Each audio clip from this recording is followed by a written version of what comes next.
utlub mata tuh penta ku anjeun naon dipake ka hayang bakal dijabah. Andai kata anjeun nyekel dangdaunan bakal jadi duit ka hayang anjeun jadi. Andai kata anjeun nyekel batu-batu bakal jadi emas jadi. Andai kata anjeun leuleuh gulung hayang dijadikeun emas jeung mutiara jadi. Sok utlub mata tuh lain eta abdi lain eta teu hayang abdi teu dahar teu nginum mentang mata ti peuting teh teu hayang eta Gusti. Nu mantak abdi teu sare unggal peuting zikir ka Gusti taqarrub tafakur mujahadah abdi teh embung neuleuh dunia indah embung neuleuh gunung emas embung neuleuh dirham hayang teh neuleuh teh ka Gusti bae karidhoan Gusti manya abdi haju dibere nu kos kitu teu hanai abdi nu kitu mah teu hanai. Atuh ayeuna hayang naon abdi manu di pikiran teh lain diri abdi manu di pikiran teh lain sasaha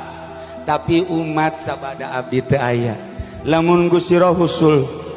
junjunan alam Kangjeng Nabi urang Kangjeng Nabi Muhammad sallallahu alaihi wasallam nyaritakeun ummati kuring geus sarua kos Kangjeng Nabi muridi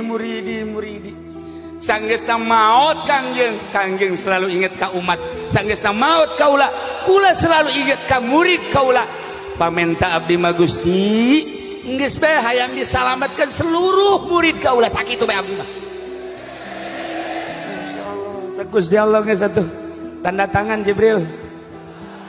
tanda tangan geus memang geus bakal mah dihampur tanda dihampurana cek Tuan Syekh kumaha ismuka ka ismi al-azam ngaran anjeun kos ngaran kula nu agung. Ketika ngaran kula nu agung dipake taqarrub ka kaula kula selalu ngaijabah doa teu kudu make ngaran kula make ngaran anjeun bae asal nyebut ya Abdul Qadir